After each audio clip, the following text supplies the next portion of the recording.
Hey there, seekers of spiritual, tangible results. Welcome to the No Nonsense Zone, where common sense meets the spiritual. I'm Jason Parks. I'm Emma Romano, your unapologetically real spiritual guides. We don't sugarcoat, we don't dance around the woo-woo, we just deliver the raw, kick-ass truth. Join us each episode as we dive deep into the mystical, cut through the bullshit, and show you how to manifest the tangible results you've been craving for. No fluff, no filters, just two mentors on a mission to elevate your mind, body and soul. Get ready to transform your life like never before. This is Soul Aligned Results. Welcome everybody. This is Emma Romano and the amazing Jason Parks. This is Soul Aligned Results podcast. Got something very juicy for you today. So I thought I wanted to talk about the traps of authenticity. I think it's a big one because a lot of people are going, I want to be authentic. I want to be authentic. There's a couple of things I want to talk about it.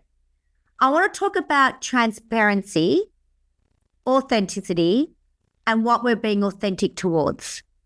And why I say this is because I was in a trap a couple of years ago, maybe 3 years ago now, whereas I was a very big social media presence and I still have a big social media presence, but not as much as what I used to. And I used to say everything and tell everyone about everything about my life. And then some things happened. I didn't want everyone to know. And I thought, but I'm just being authentic. And I feel that we get mixed up with transparency means I have to tell everything to everyone. Yep. And what parts are we being authentic to? So with me telling everybody and everything on social media, I wasn't being authentic to myself. I was being authentic to social media. Good. And and social media to me also was played a big part of, it was almost caught up with my pain body. And what I mean by my pain body, for those who don't know what a pain body is, actually, Jason, you need to explain pain body because you taught me about pain bodies. Okay, good morning. Listen to the master. Go. So pain bodies. So basically, there's a lot of different ways you can go about it, but I find the most comprehensive and yet usable model for understanding the nature of self is that there's 5 aspects. So you have a thread of the divine, which I use the term spirit. You have a soul, which is a little bit more complicated. It's a damaged aspect of spirit. And because of that, it's caught in a cycle of rebirth. It has to keep coming into the world again and again and again. Spirit doesn't. It chooses to come in here and go. Whereas the soul has to come in because part of why it's damaged is it identifies with trauma during a lifetime, and the frequency of that stops it from ascending how it needs to ascend. So for that reason, it can't make it all the way to the top, basically. So it has to take the side road and go through a learning and rehabilitation process, life after life, until it puts that aside. When those two come together, that's the soul contract. It's their contract, their agreement about what they want to create. And then at the point of conception, they start working on, they choose an ancestral line and they go, yep, this will give us what we need in the DNA to do what we want to do. So baby starts to be formed. And as the baby's being formed, the soul and the spirit start working on the DNA and they start creating a child that is purpose built. So to do that, you've got a body, a genetic body, and in order to function and understand the processes of that genetic body in the material world and integrate it, you have a consciousness, you have a mind. But the mind's just a construct. So it's really important to understand that your mind is not you. So it's just a filter that you're working through. I'm talking into a microphone. The microphone is not my voice. So that the soul and the spirit is really you, and the other bits are the vehicles. And then because you've got a physical body, DNA records everything. So what it's really good at recording is trauma. So you take trauma for generations and you just weave it into the building blocks that you're built out of. So when that body's being formed, well, you're getting all this ancestral trauma.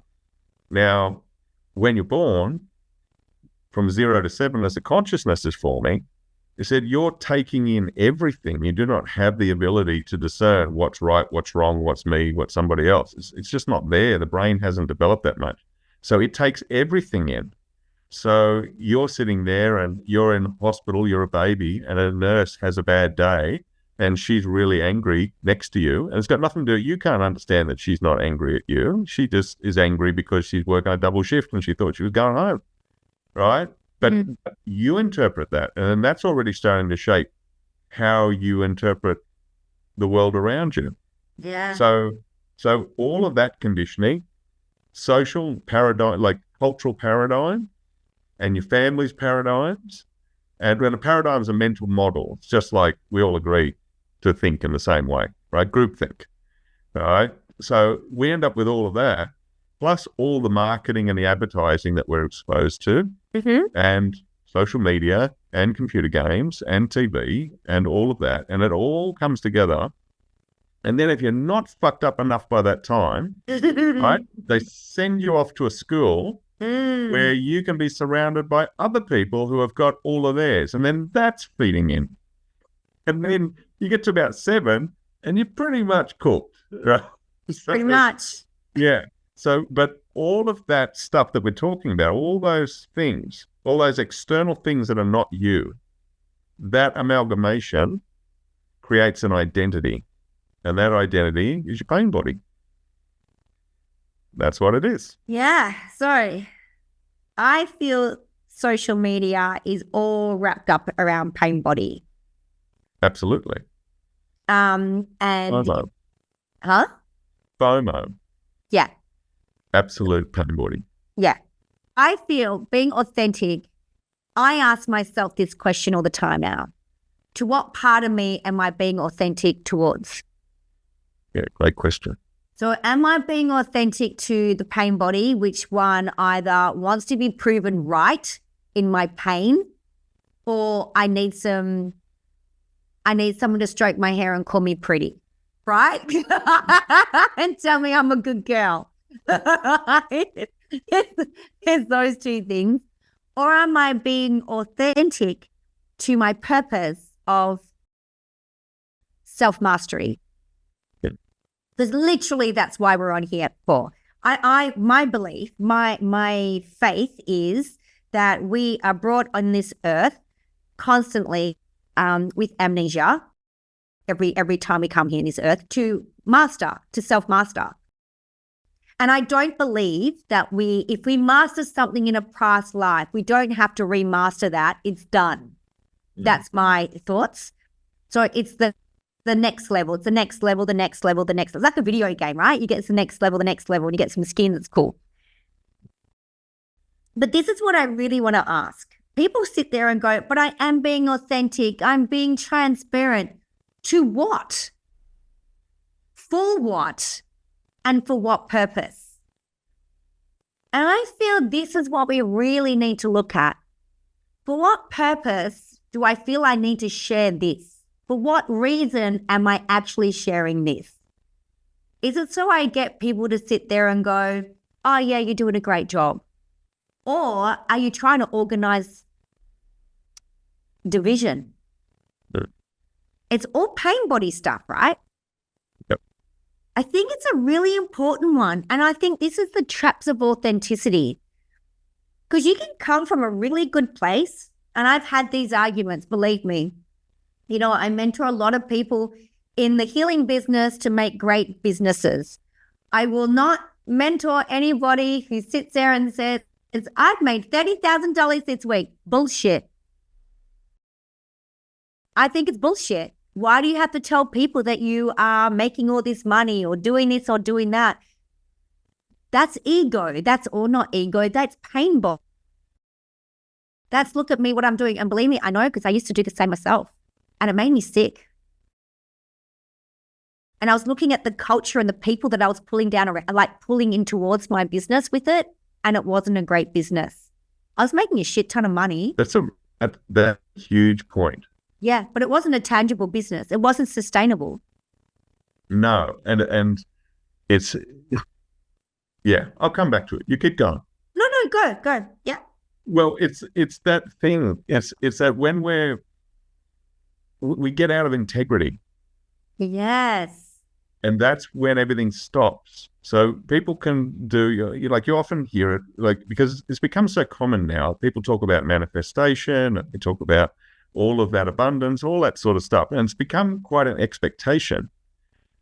But one of the things that's not being talked about is if you are out of integrity, it'll work for a little bit simply because you're pushing it. Exactly. Yes. Yeah. And as soon as you knock up and you're too tired to push, the whole thing falls over. And I am, as everybody's witness here, this was me 4 years ago, 3 years ago. Probably 3 years, well, maybe 4 years ago. I would push, I would hustle. I used to be proud of the hustle. Let's hustle. I burnt out. My nervous system was wrecked. Absolutely wrecked. And I didn't love myself. Something wasn't feeling great. I wasn't feeling great. Physically, mentally, spiritually wasn't feeling great. But if someone said to me, people used to say to me, Emma, you're so authentic. I go, I know. And I was, to my pain body. Yeah.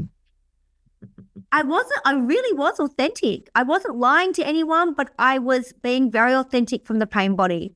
Yeah. Who is not who I am. That's a construct of all my past trauma and my ancestors. Yeah. Who I really am from the core is I'm not a hustler. I don't need to be. Our job is to radiate what we want to magnetize towards us. Yeah. And that's the misalignment. Like, what are we radiating? Yeah. And I really want people to just sit there and go, ooh. And this is how you know you're being authentic. You'll go, oh, I know someone like that, right? That's when you're in your pain body. That's my first indicator. I'm in my pain body. I go, oh, yeah, it's my friend. Oh, yeah, I know someone like that. It's yourself. Yeah. It's always yourself. And you may not be doing it outwardly. You may actually be doing it to yourself. Good. So, I mean, guarantee. Yeah. I'm absolutely as you do it. Yeah. I'm a self-proclaimed self-narcissist, for sure. Good. I used to be the worst narcissist, not outwardly, but to myself. I was constantly gaslighting myself. Yeah. Constantly. I was constantly in competition with myself and other people and putting myself down and then trying to pep myself up and then putting other people down in my head. I was horrible. But that's the pain body. Yeah. So there's one other thing I want to talk about trauma, which... where did I hear? I heard it somewhere and it just really resonated with me and I really want to share it with people. Why do we come back and why do we have trauma? Like, why is it? Why do we have scientifically proven 9 generations of trauma in our DNA? I believe there's 2 reasons. One, with the trauma in our DNA, as if you want to know, well, you got to know now because I'm telling you. With the trauma in the DNA, it's scientifically proven that we have 9 generations of it. And I'm positive there's so much more, but they just don't have that technology yet. They will. That's important, that bit. When they're talking about scientific proof, they said it was only a couple of years ago that they were saying that they reckon it's 7. Yeah, it was 7. It was 7 years ago. Better technology now, they're saying, it's 9. Yeah. But if you do the work, you look at it and you go, it just keeps going. It goes all the way back to Adam and Eve, Charles. Anyway, right, it goes all the way back. I know that we have 78 trillion cells in our body, and I know we have a strand of DNA, to science, in every single one of our cells. So really we have 78,000 DNA with generations upon generations upon generations of trauma. Why? This is my take. Are you ready for this? By the way. Is because we innately know already how to get over and collect ourselves together after that kind of trauma. Yeah. So I'm Irish, Celtic, Viking. I've got all kinds of awesome and arsehole in me, right? So I'm raping, pillage, famine, lovely, witches, Auric, all kinds of good things and bad things, right? Whatever happens, so if there was a famine, because the Irish part of me, say the potato famine, say there's a famine, I know that my generation, in my DNA, we are tenacious. We are full-blown survivors. In fact, we don't just survive, we do thrive. I know we do, because it's evident. Because if we didn't, the DNA strand would have stopped centuries ago. Yeah. Right? So I already know that in my DNA, sure, there's trauma, but the trauma is there to go, if I'm in the same kind of trauma, it will resonate with that strand of trauma and go, oh, we know what to do here. Don't worry about it. We got this. Yeah. You're going to be fine. You might be fucked up for a little bit, Emma, but you'll be fine. No, we've been through worse. I already innately know the knowledge and the answer, because that's what's in trauma. What is in trauma is knowledge. Yeah. And this is what another thing that I feel is my truth is we have traumatic times happen to us so we can fall into a million pieces and gather ourselves again. Good. But rebuild ourselves in a very different way. But we don't like doing that. We like going back to what's familiar, and we'll fall apart, build ourselves up into what we already were. Because we have this thing where we say, I just want everything to be like it was 5 years ago. I just want everything to be like I was 10 years ago. We absolutely 100% have to stop saying that. Because even if you were great 10 years ago was the start of fucking you up 5 years after that. Yeah. So if you were great 10 years ago and then had a massive fuck up 5 years after that, you're going to be great. And in 5 years time, you're going to fuck it up again. Yeah. That's really important, because the only part of you that thinks that there is safety in going backwards is the pain body. Yes. And why? This is my other take, right? I've been thinking about this a lot. Yeah, I can tell. The reason we go back, and scientifically proven too, this is where my woo-woo meets the science part, the unconscious mind, our pain body, will always go to what is familiar. Yeah. Always. And then what we're really saying to ourselves is this: I don't trust myself to create something better and bigger than I already have. Yeah. And when we're saying we don't trust ourselves, we are completely out of alignment with our soul and our direct line from spirit. Yeah. We are out of alignment. We are completely in pain body. Yeah. So that's my take. Yeah, it's really important.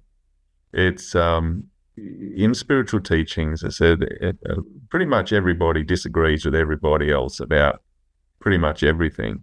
Yeah. Except for one thing. And the one thing they all agree on is that the divine is the divine. Yeah. However you name it. The divine is the divine. And you need to be in alignment with the divine. Right? Yeah. If you are not in alignment with the divine, then you are in alignment with the profane. You are in alignment with the world. And you will be constantly pulled back into the world. And the world is survival. So you will constantly be surviving. So when you are in alignment with the divine, you are using the universal laws in order to pull you into thriving, which is the whole point. Thriving is to create something bigger than you created before, something that's higher vibration, that's more expansive, that's kinder, with more ease. So you said earlier about the hustle, and it's such an interesting thing because the hustle is a really good pain body response. Yeah. He said, it's like hustle, hustle, that whole hustle culture. He said, you know what that's for? That's for people, that's wannabes. Wannabes are all about hustle. He said, people who've mastered it, who have really got there, they don't hustle. They don't hustle at all. They're all about ease and grace. How easy can I make this?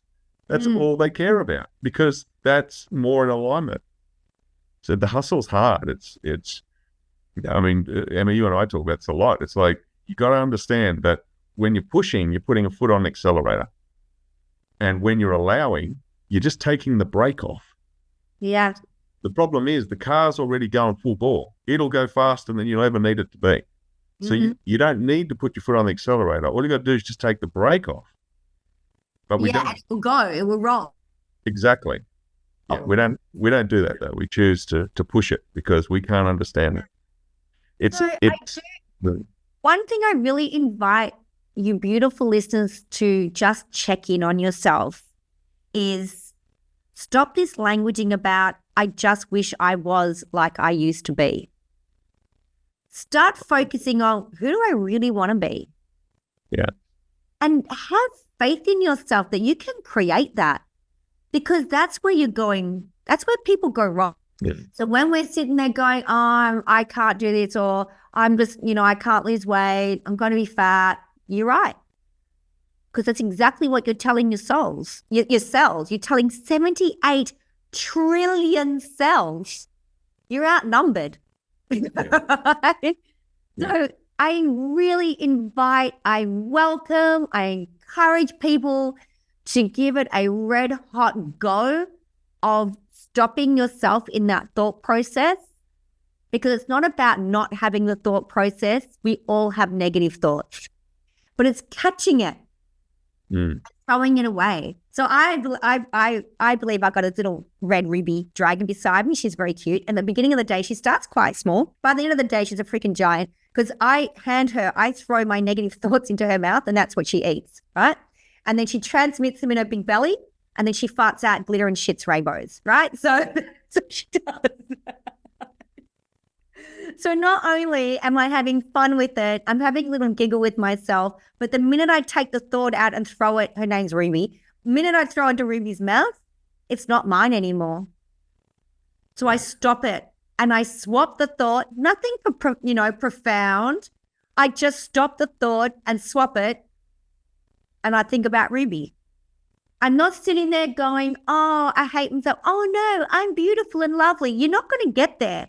Just stop the shitty thought and swap it for something else, or swap it for a flamingo, something like that. Just stop it and then swap it. Yeah. Really, and make it the same thing every time. Don't make it something different. Just make it the same. It could be pineapples, could be bloody puppies, anything, right?